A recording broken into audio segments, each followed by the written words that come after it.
Politics in India since independence. Textbook in Political Science for Class 12.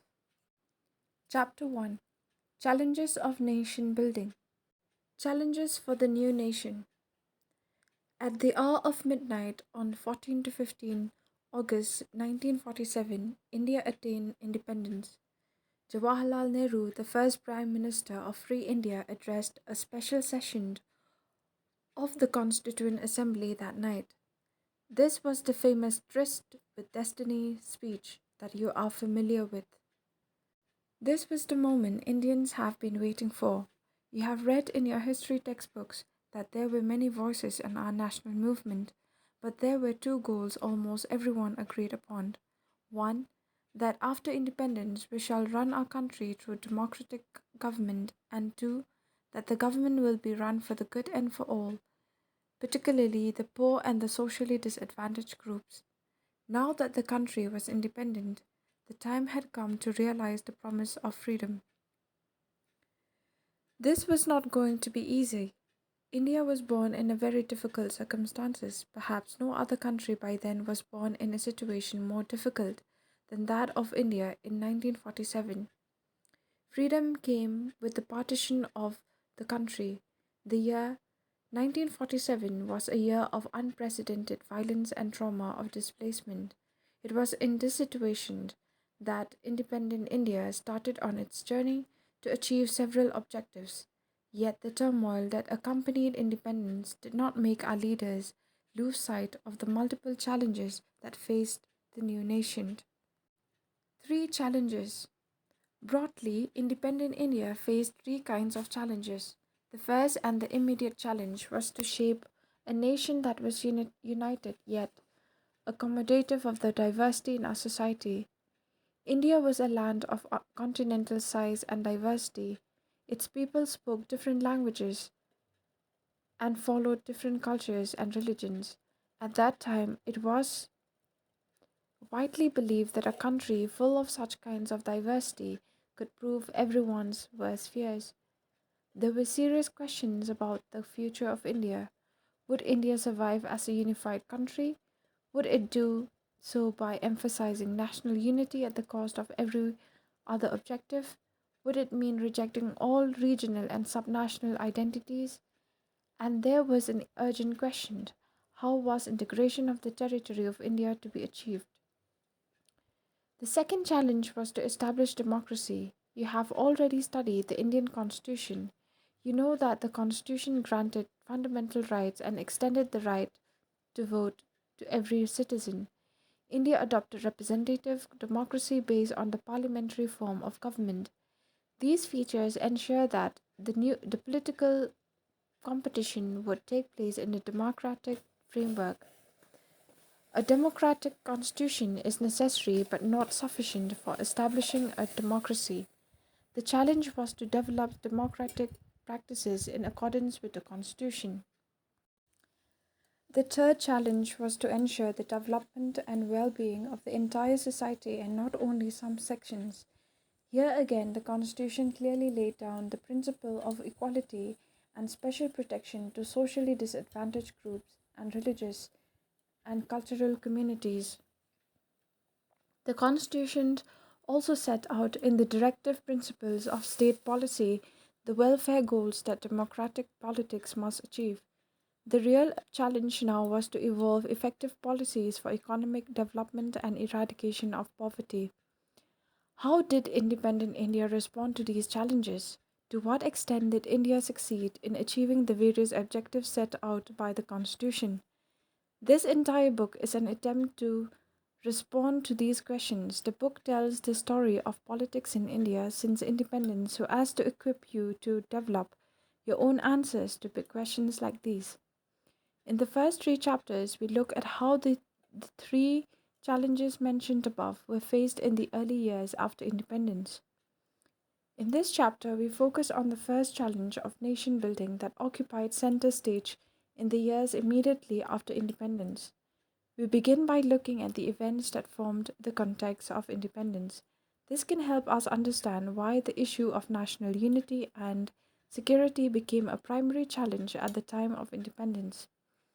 We shall then see How India chose to shape itself into a nation united by a shared history and common destiny.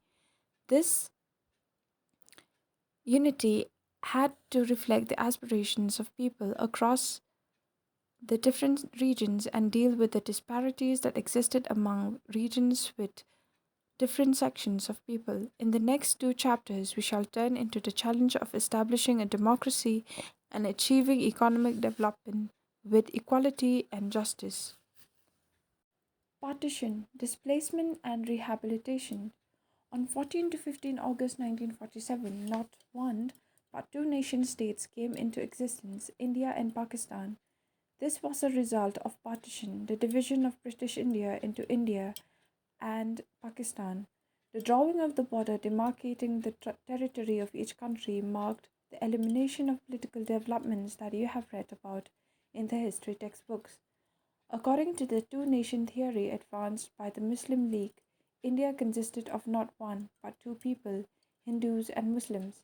That is why it demanded Pakistan a separate country for the Muslims.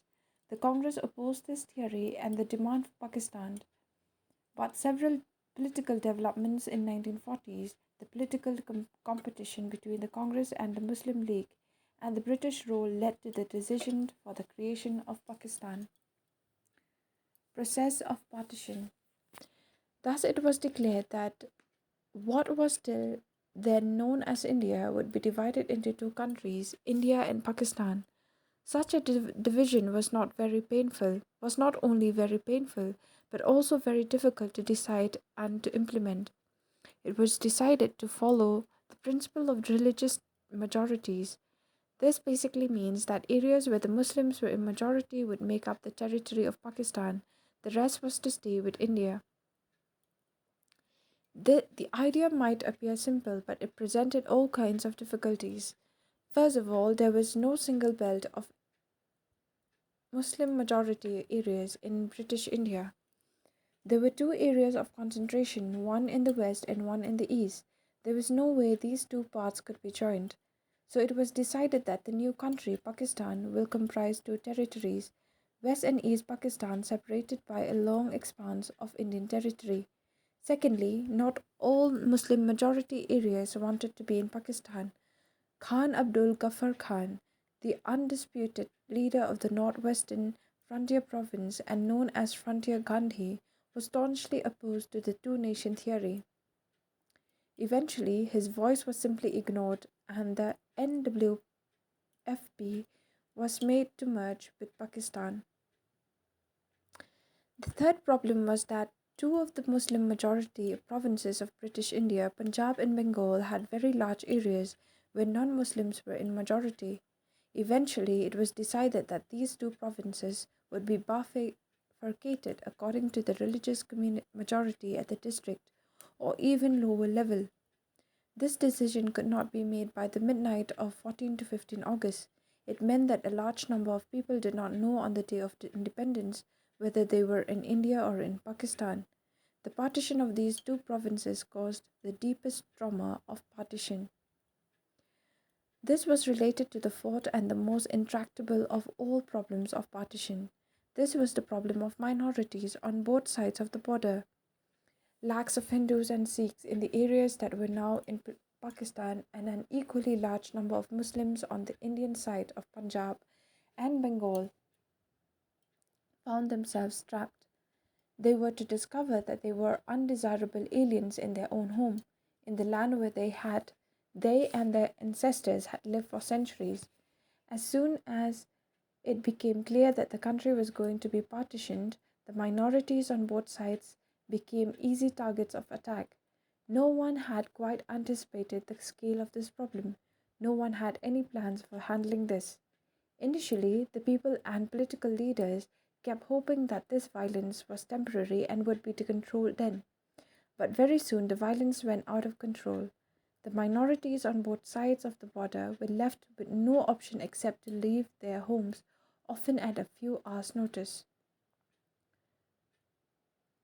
Consequences of partition. The year 1947 was the year of one of the largest, most abrupt, unplanned, and tragic transfer of population that human history has known. There were killings of and atrocities on both sides of the border. In the name of religion, people of one community ruthlessly killed and maimed people of the other community. Cities like Lahore, Amritsar, Kolkata became divided into communal zones. Muslims would avoid getting into an area where mainly Hindus or Sikhs lived. Similarly, the Hindus and Sikhs stayed away from areas of Muslim predominance. Forced to abandon their homes and move across borders, people went through immense sufferings. Minorities on both sides of the border and their home often secured temporary shelter in refugee camps. They often found unhelpful local administration and police in what was still recently their own country. They traveled to the other side of the new border by all sorts of means, often by foot. Even during this journey, they were often attacked, killed, or raped. Thousands of women were abducted on both sides of the border. They were made to convert into the religion of the abductor and were forced into marriage. In many cases, women were killed by their own family members to preserve the family honor. Many children were separated from their parents. Those who did manage to cross the border found that they had no home. For lakhs of these refugees, the country's freedom meant life in refugee camps for months and sometimes for years. Writers, poets, and filmmakers in India and Pakistan have expressed the ruthlessness of the killings and the sufferings of displacement and violence in their novels, short stories, poems, films.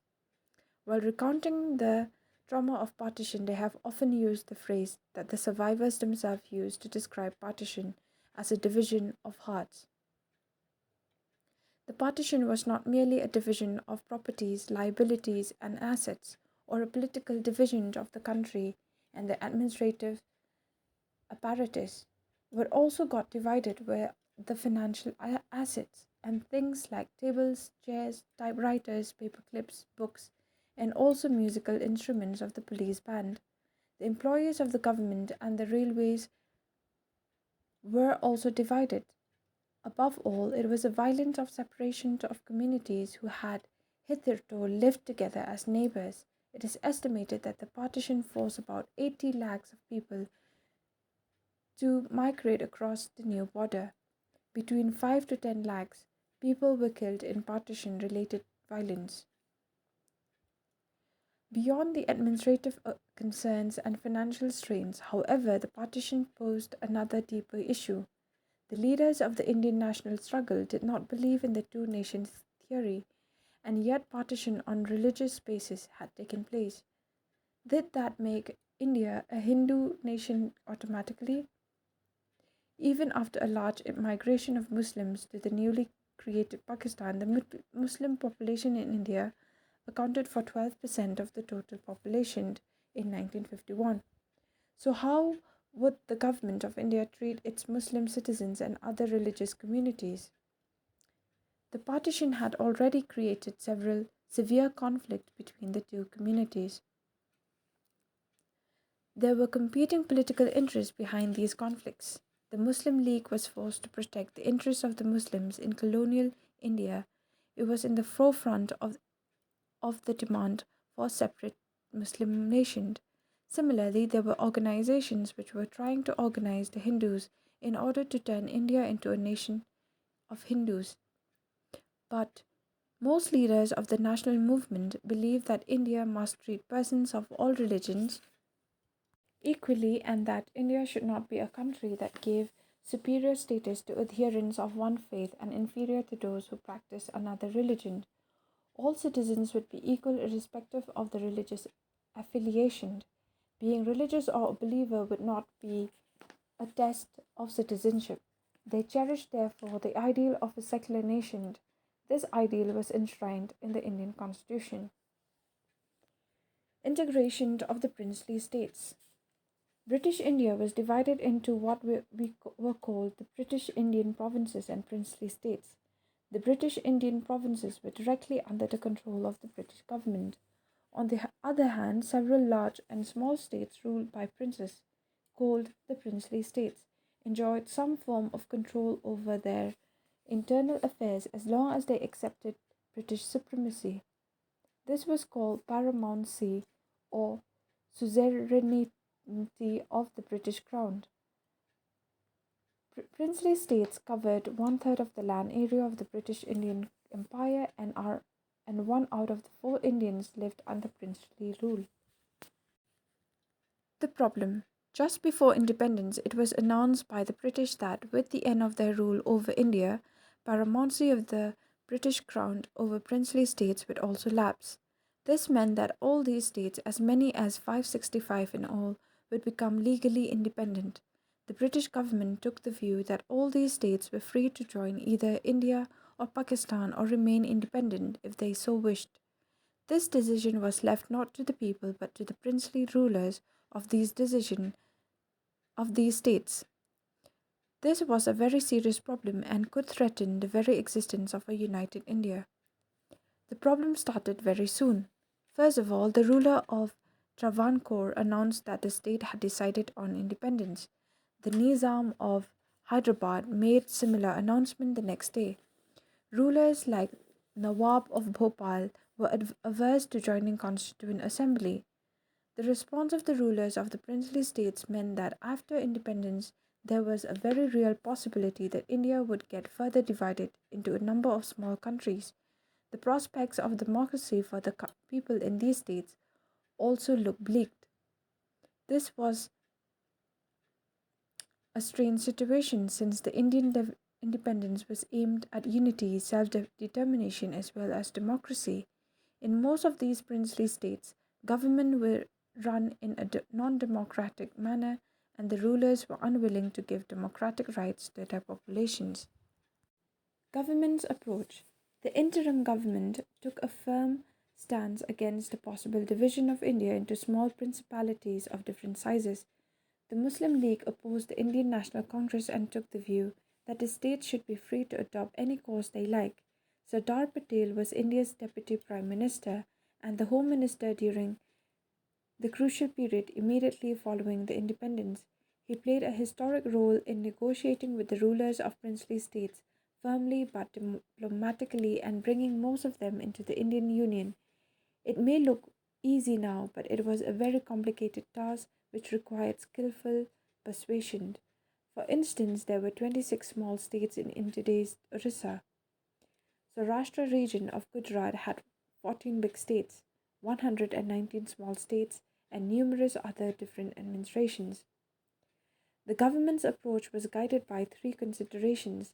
Firstly, the people of most of the princely states clearly wanted to become part of the Indian Union.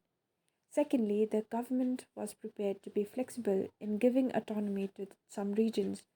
The idea was to accommodate plurality and adopt a flexible approach in dealing with the demands of the region. Thirdly, in the backdrop of partition, which brought into focus the contest over demarcation of territory, the integration and the consolidation of the territorial boundaries of the nation had assumed supreme importance. Before 15 August 1947, peaceful negotiations had brought almost all states whose territories were contiguous to the new boundaries of India into the Indian Union. The rulers of most of the states signed a document called the Instrument of Accession, which meant that their state agreed to become a part of the Union of India. Accession of the princely states of Junagadh, Hyderabad, Kashmir, and Manipur proved more difficult than the rest. The issue of Junagadh was resolved after a plebiscite confirmed people's desire to join India. You will read about Kashmir in Chapter 8. Here, let us look at the cases of Hyderabad and Manipur. Hyderabad. Hyderabad, the largest of the princely states, was surrounded entirely by Indian territory. Some parts of the old Hyderabad state are today parts of Maharashtra, Karnataka, and Andhra Pradesh. Its ruler carried the title Nizam, and he was one of the world's richest men. The Nizam wanted an independent status for Hyderabad. He entered into what was called the Standstill Agreement with India in November 1947 for a year while negotiations with the Indian government were going on. In the meantime, a movement of the people of Hyderabad state against the Nizam rule gathered force. The peasantry in the Telangana region, in particular, was the victim of Nizam's oppressive rule and rose against him. Women who had seen the worst of this oppression joined the movement in large numbers. Hyderabad town was the nerve center of this movement. The Communists and the Hyderabad Congress were in the forefront of the movement. The Nizam responded by unleashing a paramilitary force known as the Razakars of the people. The atrocities and communal nature of the Razakars knew no bounds. They murdered, maimed, raped, and looted, targeting particularly the non Muslims. The central government had to order the army to tackle the situation. In September 1948, Indian army moved in to control the Nizam's forces. After a few days of the intermittent fighting, the Nizam surrendered. This led to Hyderabad's accession to India. Manipur. A few days before independence, the Maharaja of Manipur, Bodha Chandra Singh, signed the instrument of accession with the Indian government on the assurance that the internal autonomy of Manipur would be maintained. Under the pressure of public opinion, the Maharaja held elections in Manipur in June 1948, and the state became a constitutional monarchy. Thus, Manipur was the first part of India to hold an election based on universal adult franchise. In the legislature assembly of Manipur, there were sharp differences over the question of merger of Manipur with India. While the state of Congress wanted the merger, other political parties were opposed to this. The government of India succeeded in pressurizing the Maharaja into signing a merger agreement in September 1949 without consulting the popularly elected Legislative Assembly of Manipur. This caused a lot of anger and resentment in Manipur, the repercussions of which are still being felt. Reorganizations of states. The process of nation building did not come to an end with partition and integration of princely states. Now the challenge was to draw the internal boundaries of the Indian states. This was not just a matter of administrative divisions. The boundaries had to be drawn in a way so that the linguistic and the cultural plurality of the country could be reflected without affecting the unity of the nation. During colonial rule, the state boundaries were drawn either on administrative convenience or simply coincided with the territories annexed by the British government or the territories ruled by the princely powers. Our national movement had rejected these divisions as artificial and had promised the linguistic principle as the basis of formation of states. In matter after the Nagpur session of Congress in 1920, the principle was recognized as the basis of many reorganizations of the Indian National Congress Party itself. Many provincial Congress committees were created by linguistic zones which do not follow the administrative divisions of British India. Things changed after independence and partition. Our leaders felt that carving out states on the basis of language might lead to disruption and disintegration. It was also felt that this would draw attention away from other social and economic challenges that the country faced. The central leadership decided to postpone matters. The need for postponement was also felt because the fate of the princely states had not been decided. Also, the memory of partition was still fresh. This decision of the national leadership was challenged by the local leaders and the people. Protests began in the Telugu speaking areas of the old Madras province, which included present day Tamil Nadu, parts of Andhra Pradesh, Kerala, and Karnataka.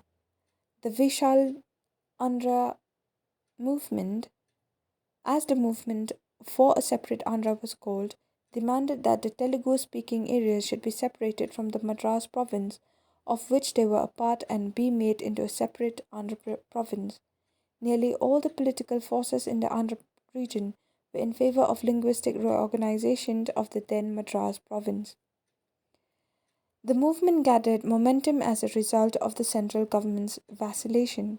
Potti Sri Ramulu, a Congress leader and a veteran Gandhian, went on an indefinite fast that led to his death after 56 days. This caused great unrest and resulted in violent outbursts in Andhra region. People in large numbers took into the streets. Many were injured or lost their lives in police firing.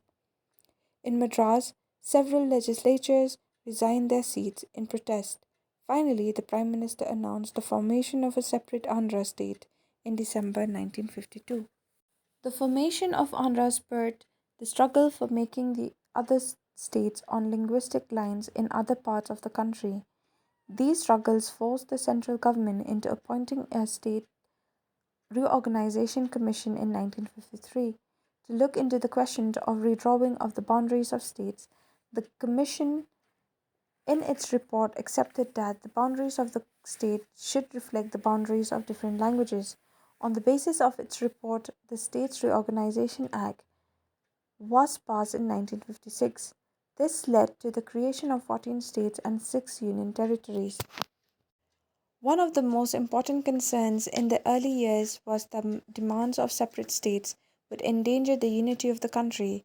It was felt that linguistic states may foster separatism and create pressures on the newly founded nation, but the leadership, under popular pressure, finally made a choice in favor of linguistic states. It was hoped that if we accept the regional and linguistic claims of all regions, the threat of division and separatism would be reduced.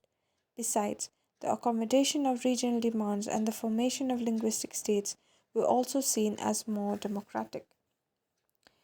Now it is more than 50 years since the formation of linguistic states. We can say that linguistic states and the movement for the formation of these states changed the nature of democratic politics and leadership in some basic ways. The path to politics and power was now open to people other than the small English speaking elite. Linguistic reorganization also gave some uniform basis to the drawing of the state boundaries. It did not lead to disintegration of the country as many had feared earlier. On the contrary, it strengthened national unity. Above all, the linguistic states underline the acceptance of the principle of diversity. When we say India adopted democracy, it does not simply mean that India embraced a democratic constitution, nor does it merely mean that India adopted the format of elections. The choice was larger than that. It was a choice in favor of reorganization and accepting the existence of differences which could at times be oppositional. Democracy, in other words, was associated with plurality of ideas and ways of life. Much of the politics in the later period was to take place within this framework. Fast forward, creation of new states. The acceptance of the principle of linguistic states did not mean, however, that all states immediately became linguistic states. There was an experiment of bilingual Bombay state consisting of Gujarati and Marathi speaking people. After a popular agitation, the states of Maharashtra and Gujarat were created in 1960. In Punjab also there were two linguistic groups, Hindi speaking and Punjabi speaking. The Punjabi speaking people demanded a separate state, but it was not granted with other states in 1956. Statehood for Punjab came 10 years later, in 1966, when the territories of today's Haryana and Himachal Pradesh were separated from the larger Punjab state. Another major reorganization of states took place in the Northeast in 1972. Meghalaya was carved out of Assam in 1972. Manipur and Tripura too emerged as separate states in the same year. The state of Mizoram and Arunachal Pradesh came into being in 1987. Nagaland had become a state much earlier in 1963. Language did not, however, remain the sole basis of organization of states. In later years, subregions raised demands for separate states on the basis of separate regional culture or complaints of regional imbalance in development. Three such states, Chhattisgarh, Uttarakhand, and Jharkhand, were created in 2000. The story of reorganization had not come to an end. There are many regions in the country where there are movements demanding separate similar states. These include Vidarbha in Maharashtra, Harit Pradesh in western region of Uttar Pradesh, and northern region of the West Bengal.